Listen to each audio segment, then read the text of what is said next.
We're on to the final 7 minutes of this morning's broadcast of News and Views, and we are now going to be joined by the Pietermaritzburg Peace Forum's Roshan, Jainath, and this is under the caption, Let's Stand United Against Racism. Roshan, good morning to you. Welcome to the show. Thank you very much. Right, Roshan, let's talk about this campaign, and obviously under the caption of Let's Stand United Against Racism, and considering what has happened and what has been taking place in the last few weeks in your part of the world, in KwaZulu-Natal in general, this campaign, this is obviously taking form in the form of a petition. Yes. What has happened is a tragedy. We've had an informal movement in the suburb of Roshan that was set alight during the period of the looting. And in addition to it being erased to the ground, we had 2 people that were shot dead, seemingly and allegedly by Indian people. What had also happened is during the course of the looting, people had broken and looted a bottle store, and they took the alcohol and they ran into the informal settlement. Obviously, the tensions were very high. The vigilante and those that were claiming to protect the community fired shots into the informal settlement, and then they used petrol bombs to actually set it alight. The 2 people died. I mean, the one lady in particular was shot dead, just in front of her. And to be honest, it was for a community that has coexisted with 3 informal settlements for the better part of the last 27 years. This came as a shock because clearly it did not represent the views of this entire community. But the lack of service delivery, the lack of care for these informal settlements have also placed Indian people on the edge for a few years now, especially when stolen electricity results in huge outages, sometimes for a day or 2. So in the context of the looting, firstly, I must say that people that come from a different area walking down the main road, and when they looted the shop, they ran into the informal settlement. And there was a video that circulated widely and nationally where it showed Indian people clapping hands as the informal settlement burnt. Now, there were a lot of activists, community activists, including myself and others, that saw the need to set up a peace and development forum, believing firmly that we cannot actually have peace without some form of development. So we sought to have social partners, including the government departments, including the sectors of business, of religion, of the community ratepayers associations, and so on. But there was a lot of tension, and I must say, putting it together was in itself a challenge. But we've managed to raise close to 400,000 rand and to rebuild the camp as a community. But more importantly than that, we sought the services of international mediator, Dr. Mark Manley, who's done the international peace efforts in Rwanda and Liberia, etc. And he donated his services to us, and we had a huge peace dialogue between Indian communities in the informal settlements and other stakeholders, including the sectors. And we had this on Saturday, the 7th of August. And this has started a process of the communities really starting to understand each other, but it also starts to talk to some of the root cause of the issues coming to the fore. What is important is that we have government present, and there's a serious effort to put these minds together to find sustainable solutions. Because when things are left unchecked and they aren't these type of interventions, what is likely to happen is that we are detonation waiting to happen. And at the smallest excuse, there's going to be race issues. So in understanding the underlying issues and starting to address it, we believe that in the long term, we can avert this.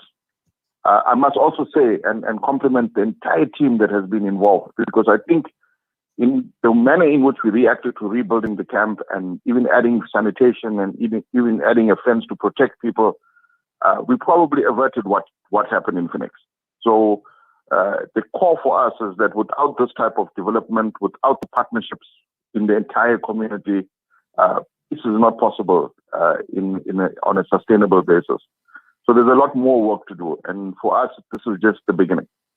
Well, it certainly is a beginning, but the ice is obviously broken, and I must say an extremely positive step in terms of creating the platform for dialogue and to understand each other, understand what the challenges are, but more importantly, to coexist peacefully, and also at the same time, looking at some of the real issues, what need to be done, and obviously getting involved to try and improve the situation. So that alone for me, Roshan, is extremely impressive.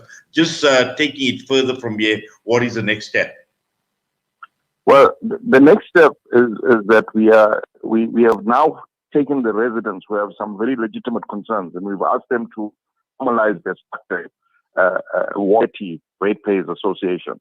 So the Peace and Development Forum will register as an NPO because we've been very successful in raising funds and meeting the needs of the affected community.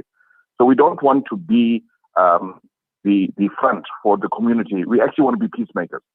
We want to be facilitators. We want to facilitate the opening of these organizations so that when they open, it's done at a mature level, where people are not actually intending to disrupt our community, but intending to build our community.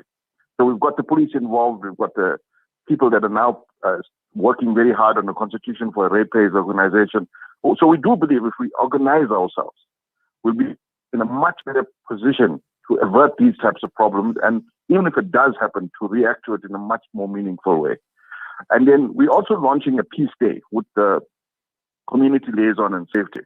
We're launching a peace day in the project grounds, and we want to have a lot of these problems in informal settlements and stuff has to do with the lack of policing, drug issues, and we're going to have MECs and government departments actually picking up in their little tents on a peace day where the community will be invited, and it might take on a form of a little bit of sports or something. It's not clearly formulated. This will all be determined on Saturday at a formal meeting. But the idea is really to get our community together, but not only that, but to connect them to the government departments that exist for these very purposes. But in actual fact, very few people know what is on offer and what people need to do to build communities. These things do exist in government. And the next step is to formalize our structures, and certainly not a conclusion, but as a step in a future direction of a more organized community, is to launch that Peace Day, where it'll be fun events, it'll be bringing people on board, it'll be bringing government structures to talk to communities, including drug assistance, like, for example, SANCA and so on. So we want to turn this into something that can add real value to the community, and hopefully these relationships that we're going to formulate with some of the government departments will be more lasting. Because I personally hate to be part of a project where you have a feel happy day and then forget about it. It actually needs to sustain itself through the structures that we are going to create. So I think we've got a very difficult but an exciting year ahead of us in having to build these structures. And we are insisting that the Ratepayers Association cannot include the Indians only. It must include the formal and the informal community. So we need leadership to be shared, leadership to say we are going to tackle issues together. If there's a risk to our community and we need to police our streets, we're not going to police our streets as one community over the other. We intend to do it together because we are protecting our community. And it doesn't matter that some people are abjectly poor and other people are middle class or richer. The fact is we want one community. And what starts to emerge from the dialogue is that we are one community. Well, Roshan, thank you very much for that and for your time on that positive note. We thank you for taking time out and talking to us this morning. All the best to you and the initiatives that you are working on. We wish you all the best. Take care. Okay, absolute pleasure. Thank you very much.